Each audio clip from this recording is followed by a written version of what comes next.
আপনি কি এমন একটি খাবার খুঁজছেন যা আপনাকে শক্তিশালী করে তুলবে, আপনার ওজন ঠিক রাখবে আর আপনার শরীরের রোগ প্রতিরোধ ক্ষমতা বাড়াবে? আপনার জন্য নিয়ে এসেছি পারফেক্ট সুপারফুড ওটস।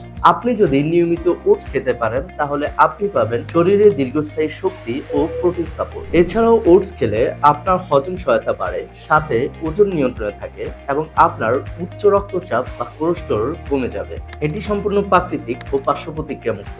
চলুন জেনে নিই কিভাবে আপনি একটি স্বাস্থ্যকর ওটস মিল্ক তৈরি করবেন। দিনে 2 বার, প্রতিবারই 40 গ্রাম বা আধা কাপ ওটস নিন। 1 গ্লাস স্কিমড মিল্ক নিয়ে মাঝারি সাজে 5 মিনিট রান্না করুন। মাঝে মধ্যে নেড়ে দিন। চাইলে মাইক্রোওভেনে 2 থেকে আড়াই মিনিটে তৈরি করে নিতে পারেন। স্বাদ বাড়াতে ইচ্ছে মতো মধু, চিনি, বাদাম বা টাটকা ফল যোগ করতে পারেন। এইভাবে বানানো ওটস খেতে শুধু সুস্বাদু হবে এমন নয়, বরং এর উপকারিতাও অসাধারণ। যেমন ওটসে আছে ধীরে হজম হওয়া ফাইবার, যা আপনাকে অনেকক্ষণ পেট ভরা রাখতে সাহায্য করবে।